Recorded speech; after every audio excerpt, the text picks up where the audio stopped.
Bismillahirrahmanirrahim. Assalamualaikum warahmatullahi wabarakatuh.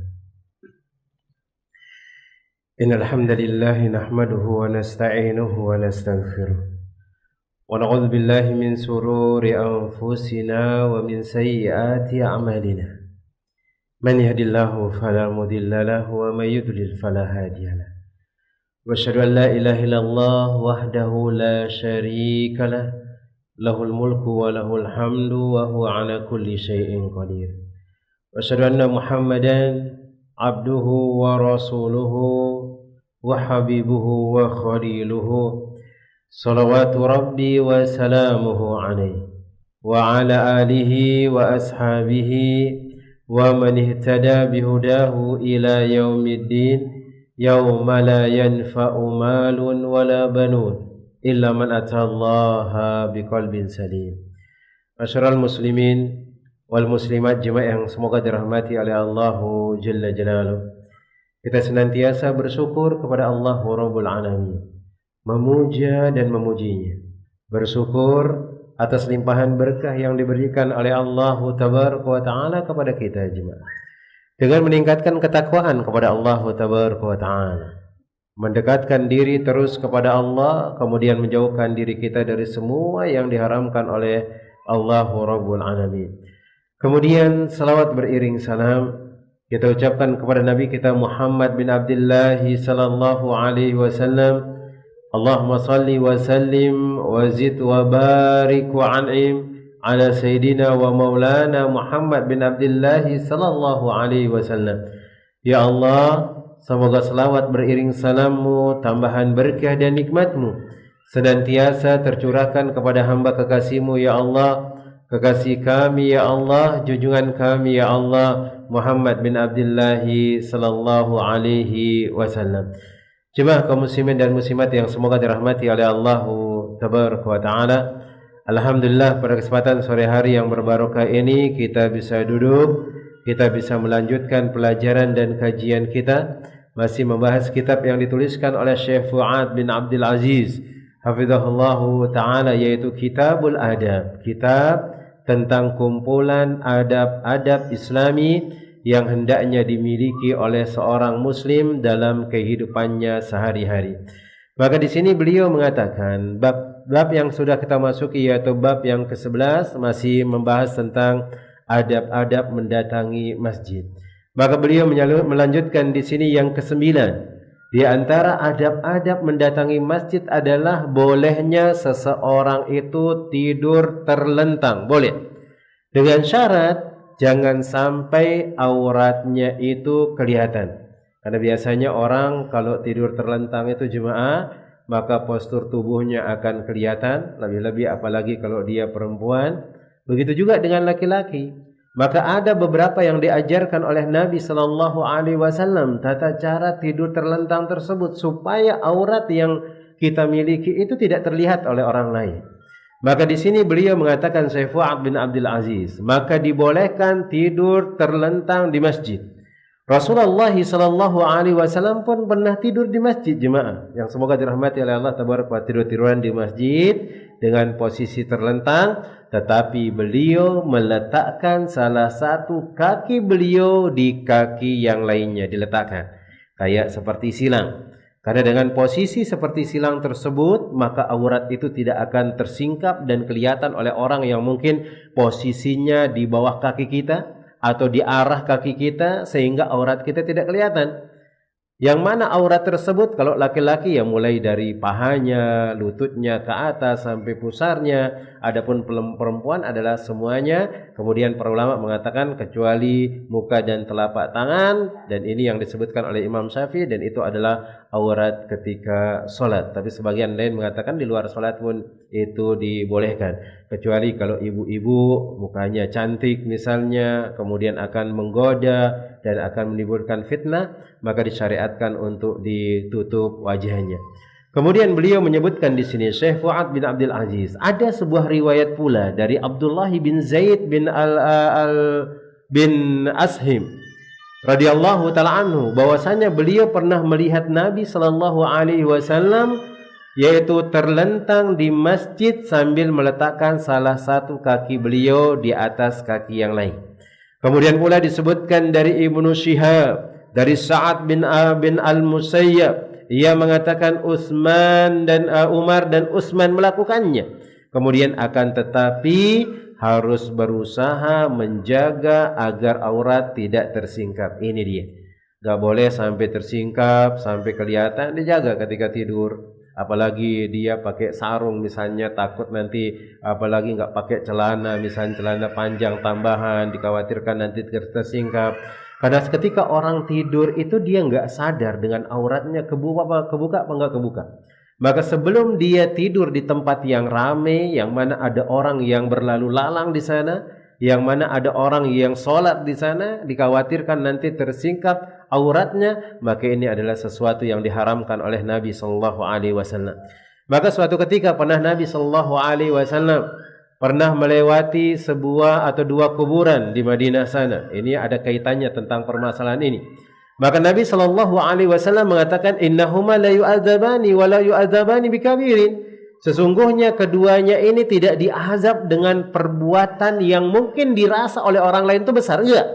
Itu adalah perbuatan yang remeh tapi dosanya sangat besar. Mana dia? Disebutkan oleh Nabi sallallahu alaihi wasallam, amma ahaduhuma walam yastatiru minal bauli, dalam hadis yang lain walam yastanzihu minal bauli.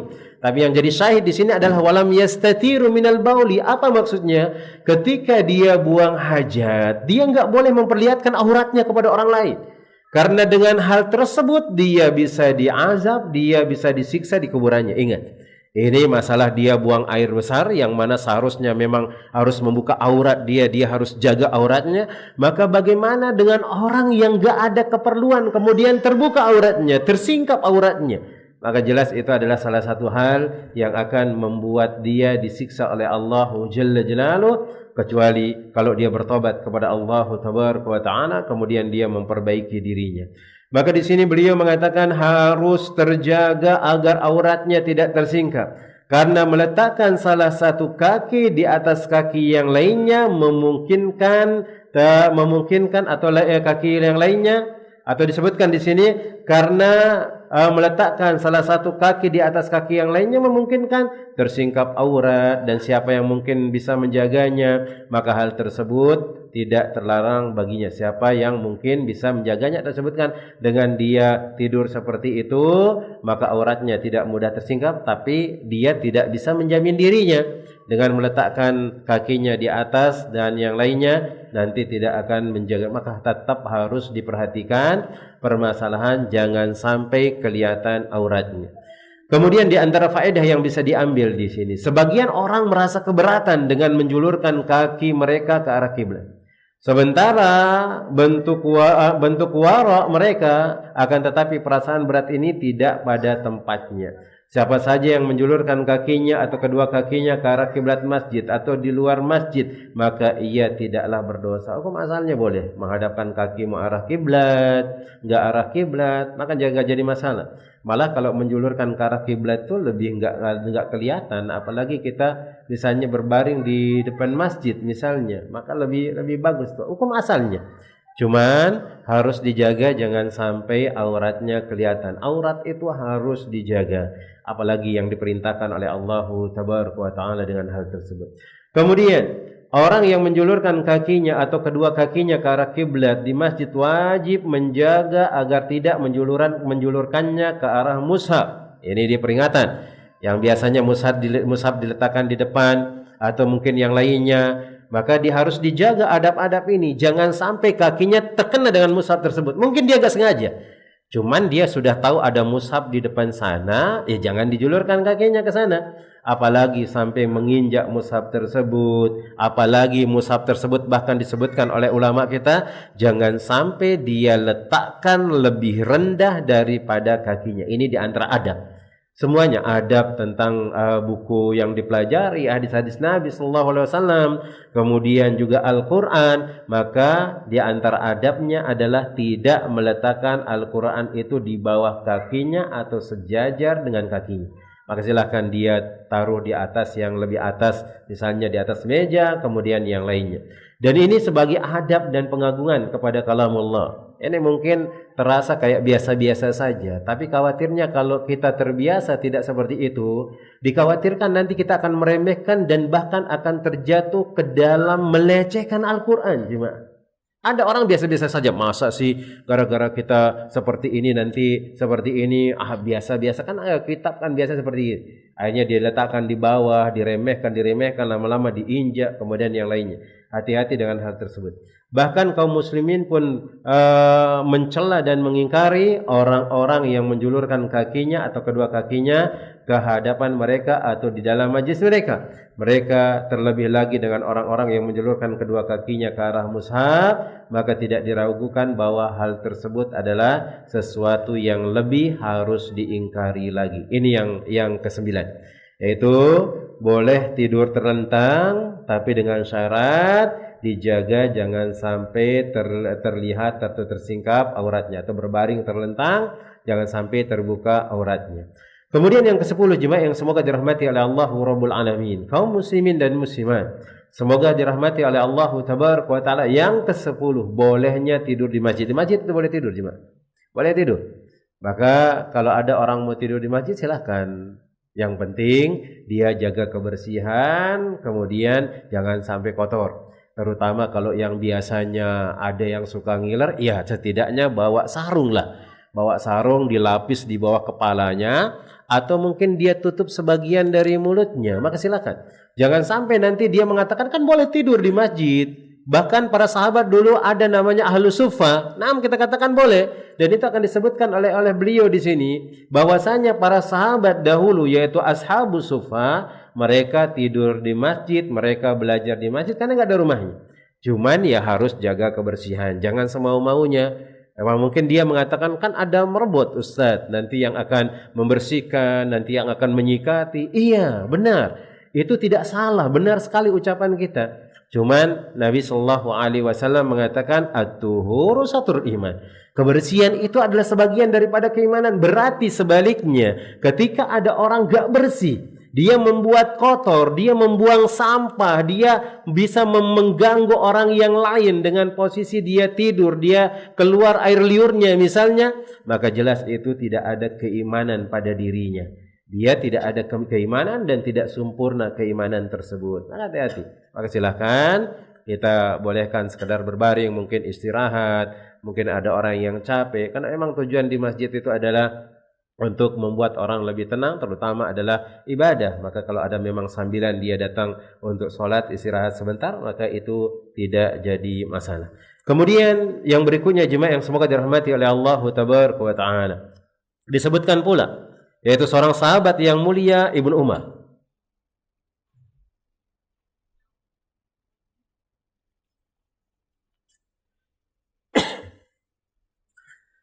Nah, di sini beliau mengatakan disebutkan Ibnu Umar radhiyallahu taala anhuma. Beliau pernah tidur di masjid sebelum beliau berkeluarga. Karena memang tidur di masjid itu luar biasa jemaah. Ibadah kadang kita terjaga. Ada orang-orang yang Masya Allah membuat masjid itu adalah rumahnya jemaah. Tapi bukan berarti dia buat tenda sendiri, bawa lemari, kemudian ditaruh dia pemanas air dan yang semua maunya, enggak. Maksudnya itu dia tempat singgah, kemudian dia sholat di sana, kemudian dia belajar di sana, maka dibolehkan. Dan di sini disebutkan Ibnu Umar pun pernah melakukan hal tersebut. Dan diriwayatkan dari Nafi, ia mengatakan Abdullah Ibnu Umar radhiyallahu taala anhuma mengabarkan kepadaku bahwa ketika muda sebelum menikah ia tidur di masjid Nabi Shallallahu Alaihi Wasallam. Kemudian ada peringatan tentang permasalahannya. Apabila seorang muslim memimpi atau bermimpi basah dan ia tidur di dalam masjid, maka dia harus segera keluar dari masjid setelah terbangun untuk mandi junub. Karena memang ada larangan orang yang junub itu untuk masuk ke masjid. Ada larangan. Adapun kalau orang haid, maka silakan boleh dia masuk ke masjid. Mungkin dia duduk mendengar majlis taklim. Yang penting jangan sampai darahnya itu menetes ke lantai masjid. Maka dengan menggunakan pempes misalnya atau yang semisalnya, maka ini tidak jadi masalah. Dan ini yang disebutkan, dan ini adalah pendapat yang kuat menurut ana jemaah. Boleh seorang perempuan itu walaupun dia haid, dia datang ke masjid, duduk di masjid. Boleh untuk kebaikan tersebut. Adapun kalau orang yang junub, maka dia masuk tidak dibolehkan sampai dia mandi dan yang lainnya. Kemudian yang berikutnya jemaah yang semoga dirahmati oleh Allah Tabaraka wa taala. Di antara adab-adab mendatangi masjid yang berikutnya yang ke-11. Larangan berjual beli di dalam masjid. Ini enggak boleh. Berjual beli di masjid itu enggak boleh. Apa maksudnya berjual beli? Ada orang barangnya di sana, dia pakai uang. Kecuali kalau dia nitip misalnya, dia ada nitip belikan anak ini, tapi nanti jangan dikasihkan barangnya di ini misalnya di masjid. Atau mungkin ada orang yang dia lagi di masjid, lagi duduk, kemudian mengatakan nitip nanti belikan ini misalnya. Tapi sebagian ulama melarang hal tersebut, nanti aja di luar mesennya seperti itu. Tapi bagaimana kalau ada orang yang membeli di luar misalnya di luar masjid, dia nitip beli barang, kemudian dikasihkan di masjid, kita katakan itu bukan jual beli karena jual belinya itu di awal. Dia sudah memberikan uang, akadnya sudah sah, kemudian tinggal diberikan barang saja. Yang tidak dibolehkan adalah yang memang dia langsung tawar-menawar, kemudian jual beli di sana. Contoh kayak seperti ada orang yang dia membawa HP, kemudian dia di WA oleh temannya, Anda beli barang ini, oh iya ada barang di sini, sah seperti ini, maka itu juga dilarang. Kemudian yang dimaksud juga jual beli di dalam masjid, di areal masjid kalau memang dia dicakup masjid maka itu enggak boleh. Di areal masjid kalau memang dia dianggap masjid itu maka enggak boleh, itu hukumnya haram. Enggak boleh jual beli di masjid. Misalnya di sini, kemudian di depan duduk-duduk itu dianggap masjid di sana. Maka itu enggak boleh jualan di sana. Sekarang kalau di sini masjidnya kita di BC di sini, kemudian tempat duduk di luar itu bukan masjid, maka silakan dia berjualan di sana, enggak jadi masalah. Contoh kayak toko di sebelah karena dia bukan masjid, maka boleh. Tapi kalau dia yang nyambung di masjid dan dia dianggap masjid juga di sana, orang-orang sholat 5 waktu di sana, orang-orang sholat Jumat di sana, maka jelas hukumnya adalah haram dan jual beli itu adalah dibenci oleh Allah Tabaraka wa taala dan Rasulnya sallallahu alaihi wasallam. Maka beliau mengatakan di sini jual beli tidak dibolehkan di dalam masjid karena masjid tidak didirikan untuk berjual beli, melainkan ia dibangun untuk berzikir kepada Allah Jalla Jalaluh, mendirikan solat, tempat mengajarkan ilmu agama kepada kaum muslimin dan yang lain sebagainya. Dan barang siapa yang melihat seorang ada melakukan transaksi jual beli atau menjual barang di masjid, maka hendaknya ia menegur orang tersebut, kemudian mengucapkan kepada orang tersebut, semoga Allah tidak memberikan keuntungan dalam jual belimu. Doakan dia, mudah-mudahan enggak untung dia. Mudah-mudahan enggak untung, mudah-mudahan dia bangkrut, seperti itu. Diriwayatkan dari Abu Hurairah radhiyallahu taala anhu bahwasanya Nabi sallallahu alaihi wasallam bersabda, "Idza ra'aitum man yabi'u aw yabta'u fil masjidi fakulu." Maka barang siapa di antara kalian yang melihat ada orang yang menjual atau ada orang yang membeli, hati-hati menjual, membeli.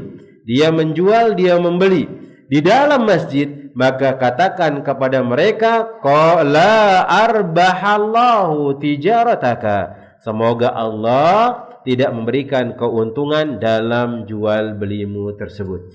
Kemudian catatan yang penting jemaah, seputar jual beli di ruangan-ruangan atau di teras yang termasuk areal masjid atau aula yang dikhususkan untuk sholat, maka lajnah daimah berpendapat tidak dibolehkan melakukan jual beli dan mengumumkan barang hilang di aula yang khusus digunakan untuk sholat apabila tempat tersebut bagian dari dalam masjid. Ini enggak boleh.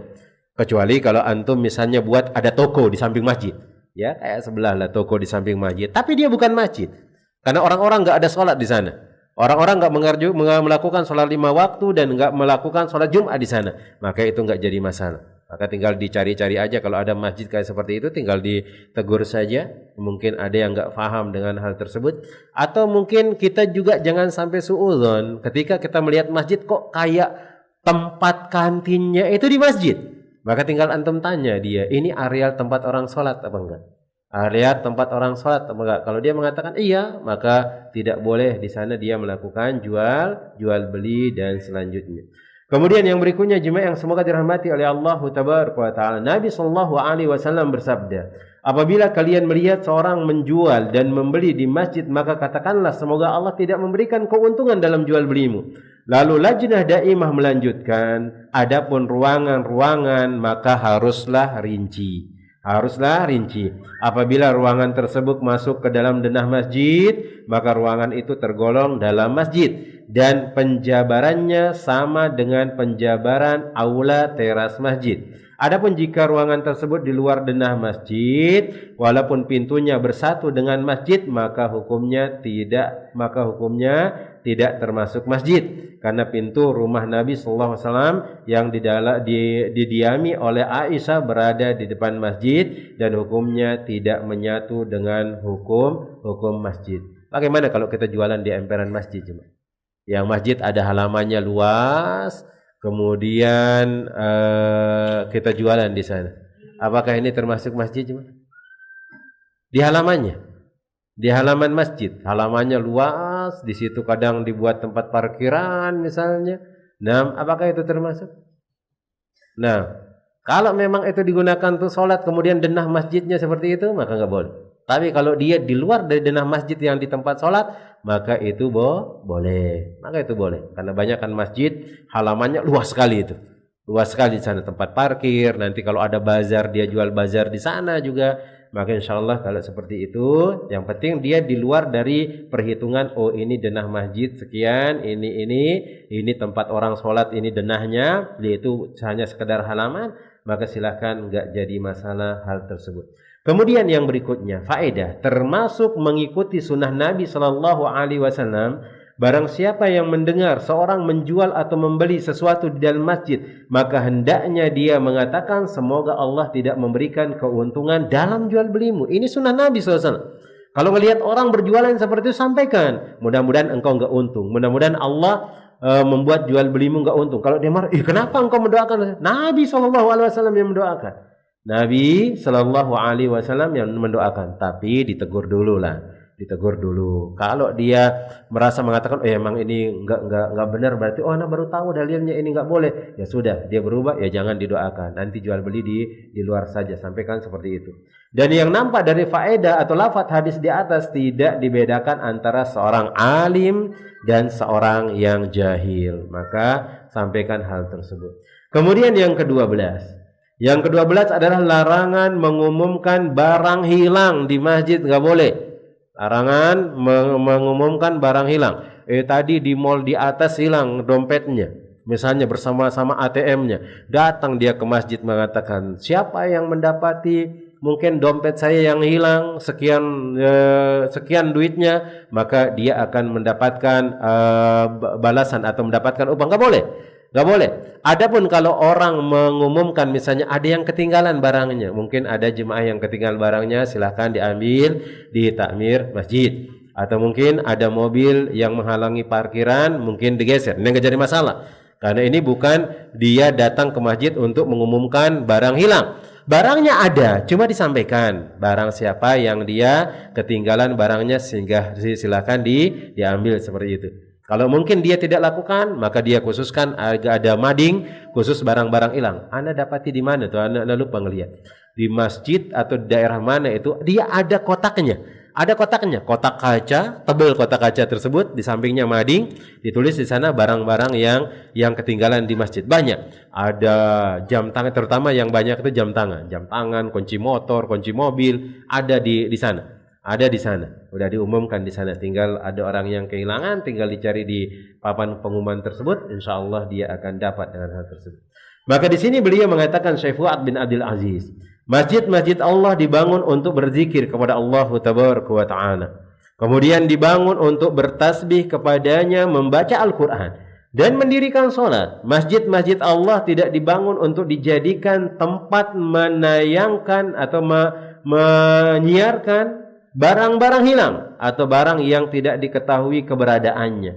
Barang-barang yang hilang atau barang-barang yang tidak diketahui keberadaannya. Diriwayatkan dari Abu Hurairah radhiyallahu taala anhu, ia mengatakan, Rasulullah sallallahu alaihi wasallam bersabda, "Man sami'a rajulan yanshudu dallatan fil masjid falyakul." Maka barang siapa yang mendengar seorang yang mengumumkan barang dia di masjid, dia hilang barangnya, dia umumkan barangnya hilang, di masjid, maka hendaknya orang yang mendengar, orang yang mengatakan hal tersebut mengatakan, la raddahallahu alaika, semoga Allah tidak mengembalikan barangmu. Doakan dia mudah-mudahan enggak balik barang. Doakan dia mudah-mudahan enggak balik barangnya. Fa innal masajida lam tubna lihada, karena masjid tidak dibangun untuk ini. Hadisnya adalah hadis yang sahih. Dan dalam riwayat Ahmad disebutkan, semoga Allah tabaraka wa taala tidak menunaikannya kepadamu. Dan dalam riwayat Ad-Darimi, semoga Allah tidak menunaikannya bagimu. Kemudian, oleh karena itu barang siapa yang mendengar seseorang mengumumkan barang hilang, maka hendaknya dia mengucapkan, semoga Allah tidak mengembalikan barang hilang tersebut kepadamu, atau semoga Allah tidak menunaikannya kepadamu, atau semoga Allah tidak menunaikannya bagimu, dan semuanya satu makna. Berarti di sini ada dua faedah yang bisa kita ambil. Yang pertama, orang yang jual beli, maka doakan dia kalau dia jual beli di masjid, mudah-mudahan jual belinya enggak dapat keuntungan. Kemudian yang kedua, orang yang mengumumkan barang, doakan dia mudah-mudahan barangnya tidak ketemu. Dan ini adalah sunnah Nabi sallallahu alaihi wasallam. Kemudian yang berikutnya, jemaah yang semoga dirahmati oleh Allah tabaraka wa taala, yang ke-13, tidak boleh mengeraskan suara di dalam masjid. Dan diriwayatkan dari Ka'ab bin Malik radhiyallahu taala anhu bahwasanya ia menagih piutang kepada Ibnu Abi Hadrat di masjid sehingga suara mereka melengking keras. Dia nagih utang. Mungkin dia mengatakan, "Weh fulan, engkau belum bayar utang, bayar utangmu." Seperti itu. Atau mungkin dia ketemu sama temannya, dipanggil, "Bayar utang, cepat." Seperti itu. Maka Nabi SAW mendengar suara mereka. Padahal beliau berada di rumahnya. Beliau lagi di rumah, suaranya itu melengking di masjid. Suaranya kencang banget sampai ke rumahnya Nabi SAW. Kemudian beliau menyingkap tabir rumahnya beliau, lalu beliau mengatakan, "Wahai Ka'ab." Ka'ab menjawab, ya Rasulullah, aku menyambut panggilanmu. Beliau mengatakan, "Kurangilah piutangmu ini." Beliau mengisyaratkan kepadanya yaitu setengah dari piutangnya. Ka'ab mengatakan, "Sudah aku lakukan wahai Rasulullah." Beliau bersabda, "Maka berdiri dan lunasilah." Maka berdiri dan lunasilah. Kemudian disebutkan dari Sa'ad bin Yazid, dia mengatakan, "Aku pernah berdiri dalam masjid, lalu seseorang melemparku dengan batu kecil. Kemudian aku menoleh dan ternyata ia adalah Umar bin Khattab radhiyallahu taala anhu." Beliau berkata, pergi dan hadapkan kepadaku dua orang ini. Maka aku pun menghadapkan keduanya. Beliau berkata, "Siapa kalian? Atau dari mana kalian?" Keduanya menjawab, "Kami dari penduduk Taif." Beliau berkata, "Seandainya kalian berasal dari penduduk negeri ini, niscaya aku akan menghukum kalian karena kalian telah mengeraskan suara di dalam masjid Nabi sallallahu alaihi wasallam." Jangan kita teriak-teriak. Nah, kemudian yang berikutnya adalah orang yang menelaah kedua hadis di atas akan mengetahui bahwasanya keduanya secara zahir saling bertentangan. Nabi SAW tidak mengingkari seorang yang mengeraskan suaranya di dalam masjid dan hanya memerintahkan Ka'ab untuk mengurangi setengah dari piutangnya, dan tidak mungkin Nabi SAW mengakhirkan penjelasan ketika penjelasan itu dibutuhkan. Sedangkan asar Umar radhiyallahu taala anhu menunjukkan makruhnya mengeraskan suara di dalam masjid. Dan Umar adalah orang yang paling takut mengingkari seseorang tanpa dengan dalil yang diketahuinya. Dan hukum asar ini tergolong hukum hadis yang marfu. Kemungkinan inilah yang menggunakan pendapat imam, atau inilah yang menguatkan pendapat Imam Malik. Dalam salah satu riwayatnya dibedakan antara mengeraskan suara untuk ilmu dan kebaikan yang memang mesti dikeraskan, maka hal ini dibolehkan. Kalau memang antum jadi khotib, ya keraskan suara antum. Antum jadi imam ceramah, ya keraskan suara antum. Jangan kecil-kecil suara antum, enggak kedengeran sama orang di belakang. Kemudian sampaikan apa yang harus disampaikan. Maka dibedakan dengan kebaikan dan yang lainnya. Dan mengeraskan suara dengan gaduh dan semisalnya, maka ini tidak boleh ribut-ribut di masjid misalnya. Adapun kalau dia menyampaikan kebaikan dan yang lainnya, maka ini tidak mengapa. Kemudian catatan yang penting, maka Lajnah Daimah mengatakan meminta-minta adalah perbuatan yang haram dilakukan di dalam masjid atau di selain masjid, kecuali dalam keadaan darurat, apabila si peminta berada dalam kondisi darurat yang ia harus memenuhi kebutuhannya. dan tidak dijumpai sesuatu apapun yang bisa menghilangkan kefakirannya. Tidak sampai mencekik leher orang-orang, tidak ada kedustaan dalam cerita tentang dirinya dan menyebutkan keadaannya, tidak mengeraskan suaranya hingga mengganggu orang-orang yang lagi salat, seperti memutus zikir mereka atau meminta mereka meminta sementara khatib sedang berkhutbah, maka minta kepada mereka sementara mereka mendengarkan ilmu yang bermanfaat bagi mereka atau selainnya yang akan merisaukan pelaksanaan ibadah mereka, maka hal tersebut atau selainnya akan merisaukan pelaksanaan ibadah mereka, maka hal tersebut tidak mengapa. Ini kalau memang ada kebutuhan. Sebagaimana ada seorang Arab Badui datang kepada Nabi SAW. Nabi lagi berkhutbah khutbah Jumat. Tiba-tiba dia datang kepada Nabi di dalam shop, dia mengatakan, "Ya Rasulullah, wahai Rasulullah." Orang-orang melihat dia, ada apa ini kok tiba-tiba dia teriak memanggil Nabi SAW. Dia mengatakan, "Halakatil amwal." Harta binasa ya Rasulullah. Binatang-binatang ternak mati ya Rasulullah. Wan qata'i subul ya Rasulullah. Air susu binatang ternak pun habis. Tumbuhan-tumbuhan pun mengering ya Rasulullah. Akhirnya dia mengatakan, doakan kita kepada Allah supaya diturunkan air hujan. Maka Nabi SAW pun mengangkat tangannya kemudian berdoa, dengan seketika air hujan pun turun sampai beberapa hari. Terus kemudian setelah beberapa hari Arab Badui ini balik lagi balik lagi dan dia mengatakan, "Ya Rasulullah, wahai Rasulullah, tumbuh-tumbuhan ini jadi hancur. Tanaman kita rusak. Kemudian sebagian dari binatang kita juga mati. Kenapa? Terlalu banyak airnya ya Rasulullah. Banjir. Akhirnya Nabi SAW mendoakan kepada mereka, Allahumma awalaina wala alaina. Allahumma hawalaina wala alaina. Ya Allah, buatlah hujan itu di sekitar mereka saja, jangan pas di tengah-tengah kota mereka. Maksudnya di bukit-bukit supaya lebih subur dan yang lainnya. Nah, kemudian disebutkan dari Abu Dawud meriwayatkan dalam sunannya dari Abdurrahman bin Abi Bakar radhiyallahu taala anhu, ia mengatakan, Rasulullah sallallahu alaihi wasallam bersabda, apabila di antara kalian ada yang telah memberikan makan orang miskin pada hari ini, maka Abu Bakar pun mengatakan, atau kita sebutkan, apakah di antara kalian ada yang memberikan makan orang miskin pada hari ini, kata Nabi SAW. Maka Abu Bakar mengatakan, aku masuk ke dalam masjid dan aku mendapati orang pertama atau seorang peminta-minta sedang meminta, dan aku melihat potongan roti di tangan Abdurrahman, maka aku mengambilnya dan memberikan kepada si peminta-minta tersebut.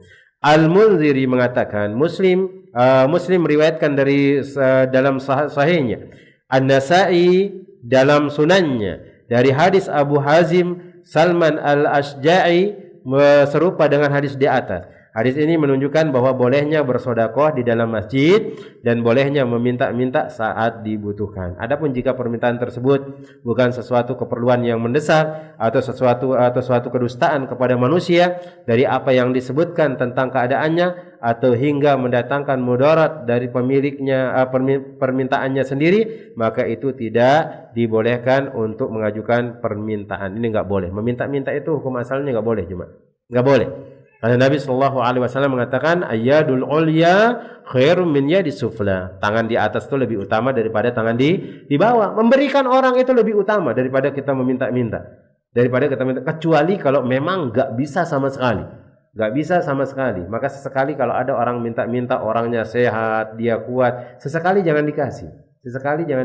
Atau mungkin jangan dikasih, supaya dia mengerjakan pekerjaan yang lainnya, atau mungkin kasihkan dia benda yang lain yang bisa dia gunakan untuk jualan misalnya. Karena ada seorang sahabat ketika majlis taklim, dia meminta kebutuhannya kepada Nabi SAW. Maka Nabi SAW enggak langsung memberikan dia. Yang diberikan apa? Disuruh untuk diambilkan kampak di belakang rumah, di dapur. Bawakan dia kampak, kemudian dikasihkan dia. Antum cari makanan dengan ini. Akhirnya dia mencari kayu bakar, kemudian dijual, dan itu yang lebih utama. Tapi kalau memang kita harus meminta dengan hal tersebut, maka minta yang sesuai dengan takaran antum saja. Misalnya sehari ini memang enggak bisa kerja, misalnya cuma enggak bisa kerja, enggak ada pekerjaan, kemudian memang kerja enggak bisa, enggak mau gimana lagi, udah darurat. maka silakan. Kalau ada yang memberikan antum minta kepada orang cukupnya antum 20.000, sudah. Selesai 20.000 itu stop. Selesai 20.000 itu stop. Selesaikan hajat antum dengan hal tersebut, bukan terus-terus meminta-minta, bahkan membuat profesi dari meminta-minta tersebut. Maka hal tersebut adalah sesuatu yang dilarang oleh Nabi sallallahu alaihi wasallam.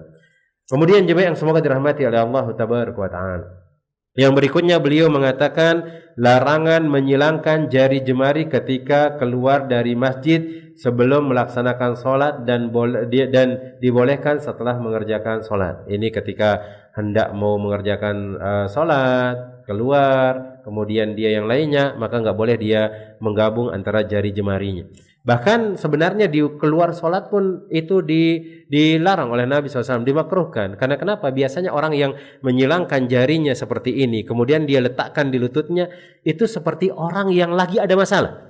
Dan dalam adab yang diajarkan oleh Nabi SAW, kita dilarang untuk menyebarkan kesusahan kita kepada orang lain. Nggak boleh menampakkan kesusahan kita kepada orang lain, itu dilarang. Biarlah kita dengan Allahu Rabbul Alamin. Kalau memang kita harus menyampaikan kepada orang lain, maka jangan di khalayak ramai dan seterusnya. Nah, kemudian telah sahih diriwayatkan dari Nabi SAW bahwasanya beliau menyilangkan jari jemari lebih dari sekali di dalam masjid maupun di luar masjid, yang mana ini merupakan bolehnya menyilangkan jari jemari secara mutlak. Itu yang disebutkan oleh beliau. Tapi dalam hadis yang lainnya Nabi sallallahu alaihi wasallam melarang. Nah, Nabi sallallahu alaihi wasallam ayyashbika baina asabi'i, untuk menyilangkan kedua jari jemarinya. Ada yang sebutkan seperti itu karena akan menampakkan bahwasanya dia kesusahan. Dan Nabi SAW pernah melakukan hal tersebut, pernah. Ketika beliau lagi kesusahan dan lagi turunnya wahyu pada waktu tersebut. Nah, pada waktu tersebut, sebagaimana tercantum dalam hadis Abu Musa radhiyallahu taala anhu dari Nabi sallallahu alaihi wasallam, beliau mengatakan, innal mu'mina lil mu'mini kal bunyan yasuddu ba'duhum ba'dha. Sesungguhnya seorang mukmin dengan mukmin yang lain itu satu bangunan. Maka Nabi SAW menyilangkan jari jemari ini kalau ada contoh. Untuk memberikan contoh kepada orang maka boleh, silakan kalau memang diperlukan. Tapi kalau enggak diperlukan maka jangan. Kalau tidak diperlukan maka jangan. Dan dalam hadis Abu Hurairah radhiyallahu taala anhu tentang Nabi SAW yang lupa ketika sholat, lalu beliau berkata, lalu beliau sholat mengimami kami 2 rakaat, kemudian beliau berdiri menuju tiang di dalam masjid dan bersandar kepadanya seolah-olah beliau dalam keadaan marah, dan beliau meletakkan tangan kanannya di atas tangan kiri, lalu menyilangkan jari jemari beliau, dan beliau meletakkan pelipis kanan di atas punggung telapak kirinya. Beliau lagi kesusahan, lagi ada masalah. Selesai sholat, beliau seharusnya sholat 4 rakaat, ternyata beliau sholat 2 rakaat. Kemudian beliau pindah dari tempat imam, beliau mundur duduk di tiang. Kemudian beliau menyilangkan tangannya, kemudian meletakkan di atas kakinya, kemudian beliau meletakkan pipinya di tangannya atau punggung telapaknya yang kiri. Maka dia seperti itu.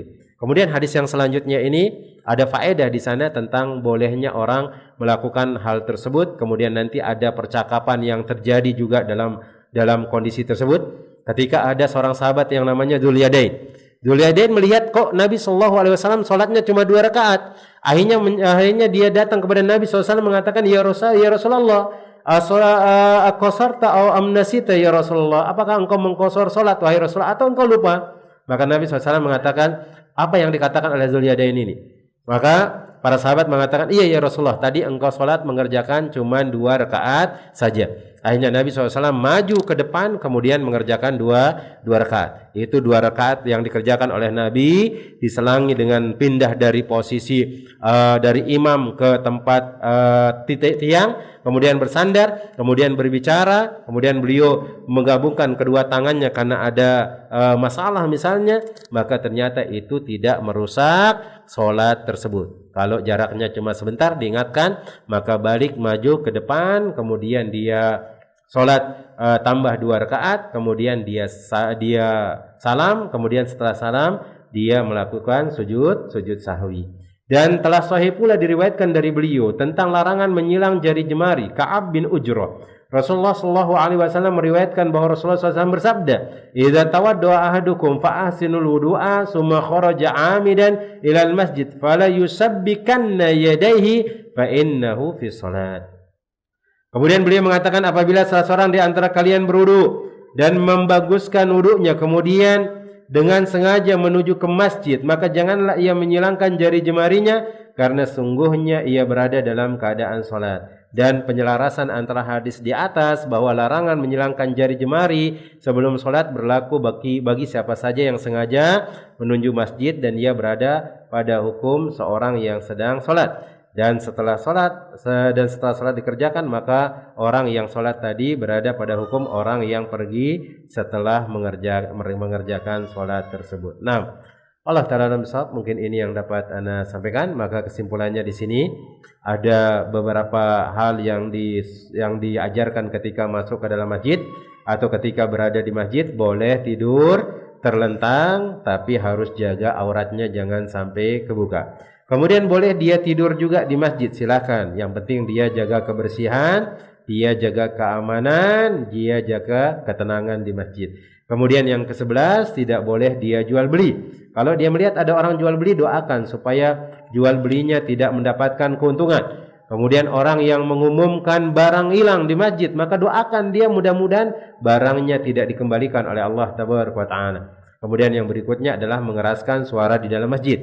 Ini yang memang enggak ada perlunya. Beda dengan orang yang taklim, orang yang mengajarkan kebaikan, maka beliau bedakan. Yang gaduh di sini tiba-tiba dia ribut-ribut heboh. Kadang-kadang ada orang yang nelpon di masjid suaranya kenceng-kenceng, ngakak-ngakak sendiri misalnya. Maka jelas itu adalah perbuatan yang dilarang oleh Nabi Sallallahu Alaihi Wasallam.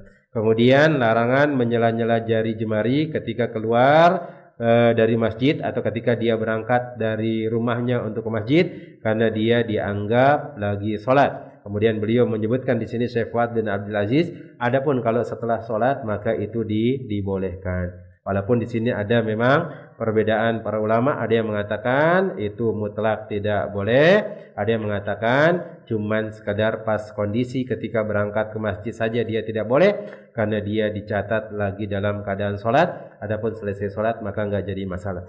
Karena di antara syahid yang mengatakan tidak boleh itu, kita tidak boleh menampakkan kesedihan kita kepada orang lain, kita harus tampakkan kebahagiaan kepada mereka, kita harus jaga ini dan itu dan seterusnya. Allahu ta'ala alam bissawab.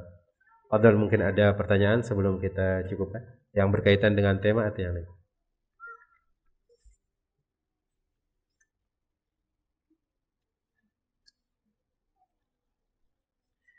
Nah, di sini ada pertanyaan jemaah. Assalamualaikum warahmatullahi wabarakatuh. Seorang wanita mengalami flek di luar siklus haidnya 3 hari berlalu. Dia kira itu haid. Ternyata setelah ia mencari tahu, ternyata itu adalah darah istihadah. Karena setiap bulannya dia selalu rutin haid sesuai dengan siklusnya. Dan selama 3 hari itu dia tidak mengerjakan sholat. Gimana jemaah? Maka sebagian para ulama mengatakan dikodok sholatnya. Bagaimana cara kodoknya? Ya kerjakan sudah. Nah, di waktu ini misalnya 3 hari. Berarti kalau dikodok sholatnya berapa sholat jemaah? 15 kali sholat kalau 3 hari. Tapi sebagian para ulama mengatakan tidak perlu dikodok karena dia enggak tahu dengan hal tersebut. Rufi'atil aqlam, nah dia angkat pena bagi orang al-khata'u wan nisyan wal ikrah, yaitu orang yang salah. Innallaha tajawwaja li an ummati khata'a wa nisyan wa mastukrihu alaih. Maka dia dimaafkan karena dia enggak tahu dengan hal tersebut. Apalagi hal tersebut sudah berlalu, sudah lama, maka banyak-banyak bertobat. Dan ini memang pentingnya kita terus belajar dengan hal tersebut. Kalau dia selain dari waktu-waktu haidnya, maka dia dianggap istihadah. Bahkan kalau memang dia ngelihat darahnya itu persis dengan darah haid, nggak ada bedanya, persis. Cuman dia tiap bulan itu 7 hari, 8 hari, 7 hari, 8 hari. Itu aja dia. Atau mungkin 7 hari terus dia. Ternyata bulan ini keluar 8 hari. Maka sebagian para ulama mengatakan yang 8 itu hukumnya adalah istihadah. Walaupun dia baunya, warnanya dan yang lainnya, karena di luar dari kebiasaan seperti itu. Kemudian apakah wanita tersebut harus mengkodok sholat yang dia tidak kerjakan selama 3 hari tersebut? Kemudian dikarenakan ketidaktahuannya mengenai darah istihadah. Nah, Kita katakan cukup dia yang ini yang rojih yang Anda kuatkan, maka cukup dia meminta ampun kepada Allah Tabaraka wa Taala, kemudian dia bertobat dan tidak mengulanginya setelah dia tahu apakah dia mengkodok, maka tidak perlu dikodok. Nah, tidak perlu dikodok karena dia nggak tahu dengan hal tersebut. Nah, dia anggap darah haid. Tapi sebagian ulama memerintahkan untuk mengkodok. Terus gimana caranya? Sholat beda-beda niatnya. Nah, dia sholat zuhur, hari ini nih sholat zuhur, dia kerjakan 5 waktu, kemudian berikutnya dan seterusnya. Nah, tapi yang Anda kuatkan, karena dia tidak tahu tentang hukum tersebut, mudah-mudahan Allah mengampuni kita dari apa yang kita tidak tahu dari perkara-perkara tersebut, kemudian dia banyak-banyak bertobat dan tidak perlu diqadha. Nah, Allah Ta'ala alam. Ada yang lain? Fadhil.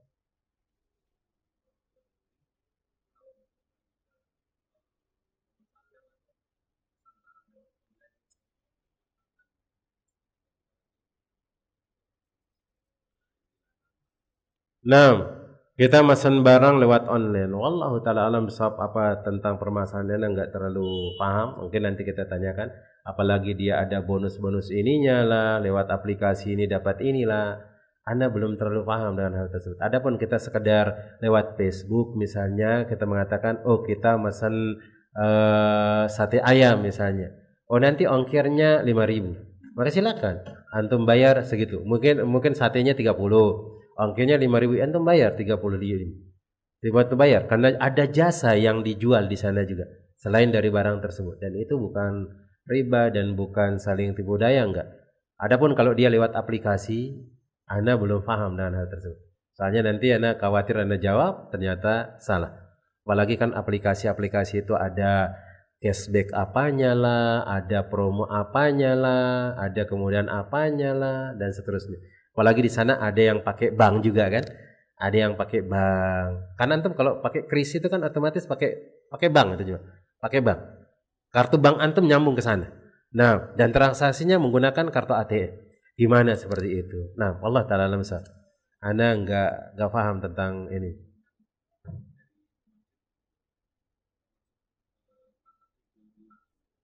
Nah, messenger di masjid. Oh, tentang masalah jual beli di masjid ini. Nah, kalau tentang masalah jual beli di masjid, walaupun antum lewat aplikasi, jelaskan dia. Kalau ini masalah hukum transaksi di masjid, tak boleh menjual atau membeli. Menjual atau membeli. Maka sebagian ada ulama mengatakan cuma bayar aja di masjid, kemudian barangnya nanti di luar. Ada yang membolehkan hal tersebut. Tapi untuk kehati-hatian nggak usah. Karena Nabi SAW menjelaskan tadi menjual, membeli itu nggak boleh. Antum jual, nanti barangnya antum ambil duitnya antum ambil dulu di luar misalnya. Maka lakukan jual beli itu di luar. Ayo kita keluar sebentar. Kasihkan dia barang, antum ambil duitnya, antum masuk ke dalam. Kemudian kalau masjid yang beli misalnya, masjid yang beli, ya walaupun masjid yang beli ya orang yang jadi ini suruh transaksinya di luar masjid. Nah, transaksinya di luar masjid. Bukan berarti antum harus masuk ke masjid bawa barangnya seperti itu. Nah, terima barangnya itu di luar. Bayarnya di luar, ngambil barangnya di luar, dan itu lebih aman. Nah, Allah Ta'ala langsung.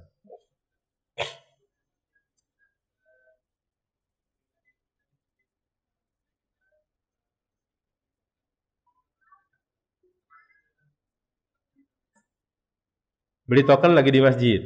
Nah,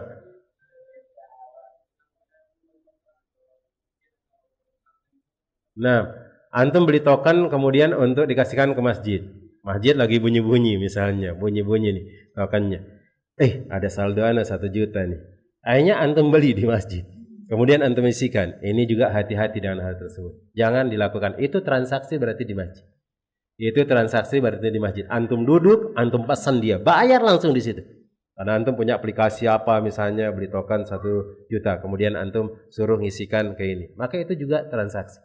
Maka jauhi hal tersebut. Jauhi, mau dia online kah, mau dia enggak online, maka ada menjual, Anda membeli di sana, maka itu dilarang oleh Nabi Shallallahu Alaihi Wasallam. Nah, untuk hati-hatiannya jangan. Berarti kalau nanti dengar token listrik ya sudah di luar saja, atau nanti WA, nanti Anda belikan tokennya saja. Antum keluar, isikan, kemudian antum kasih.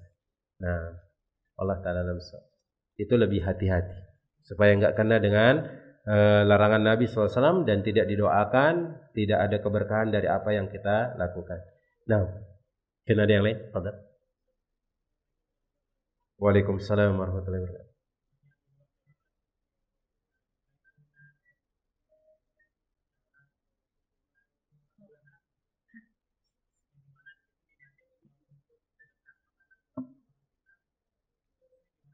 Nah, membuat acara bersedekah kepada orang-orang itu boleh, silakan. Tapi antum jangan mengkhususkan waktu yang memang nggak dikhususkan oleh Nabi SAW. Nggak boleh, nggak boleh. Oh, orang hamil, berarti dia biasanya di kampung itu pas 6 bulan dia ada acara misalnya. 6 bulan ada acara dikasihkan ini atau mungkin sesuatu yang memang nggak boleh. Nah, antum buat acara niatnya sodako. Orang-orang yang mengerjakan tersebut semuanya niatnya sodako aja, niat sodako. Antum tanya aja orang-orang yang melakukan acara-acara yang di luar dari agama Islam. Antum tanya, kenapa kau buat acara ini? Oh, ada sodako, ada nyambung tali silaturahmi, semuanya disebut seperti itu. Cuman dia menghususkan waktunya yang tidak dikhususkan oleh Nabi SAW. Kenapa kok harus di tanggal tersebut? Kenapa enggak tanggal yang lainnya? Maka kalau antum pengen melakukan hal tersebut, buat tanggal yang lain, enggak sama dengan orang-orang yang dikerjakan. Karena itu adalah ibadah, mengkhususkan waktunya enggak boleh. Karena sering kita dapati orang itu pasti tanggal di situ. Tanggal itu dirayakan, pasti tanggal itu dirayakan, pasti tanggal itu dirayakan. Berarti mereka meyakini kalau bukan tanggal ini berarti ibadah itu enggak sah. Atau ibadah itu enggak afdol, padahal enggak ada tuntunannya dari Nabi Shallallahu Alaihi Wasallam. Maka jelas itu tidak boleh, walaupun niatannya sodako. Maka disebutkan oleh para ulama betapa banyak orang yang menginginkan kebaikan, ternyata dia tidak mendapatkan kebaikan dari apa yang dia inginkan karena caranya salah. Nah, caranya salah, walaupun niatnya ikhlas. Hukum menghadiri undangan apa juga?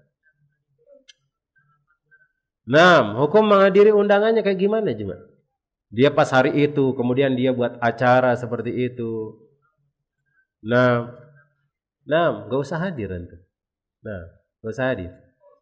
Gak usah hadir. Tapi kalau nanti dia lahiran misalnya ya sudah, tinggal dikirimkan kalau yang lahiran. Kalau yang mati ya tinggal antum kasihkan di bulan-bulan yang lainnya untuk bantuin mereka. Nah, Allah Ta'ala alam. Ada yang lain? Nah, mungkin ini yang dapat Anda sampaikan. Semoga Allah Tabaraka wa Ta'ala memberikan kemudahan dalam urusan kita, kemudian membuat kita terus untuk mudah beribadah kepada Allah Tabaraka wa Ta'ala, kemudian bisa mempelajari agama kita dengan sebenar-benarnya dan meningkatkan ketakwaan kita kepada Allah Tabaraka wa Ta'ala serta memasukkan kita ke dalam surganya. Amin ya rabbal alamin. Kita cukupkan dengan doa kafaratul majlis. Subhanakallahumma wa bihamdika asyhadu an la ilaha illa anta astaghfiruka wa atubu ilaik. Assalamualaikum warahmatullahi wabarakatuh.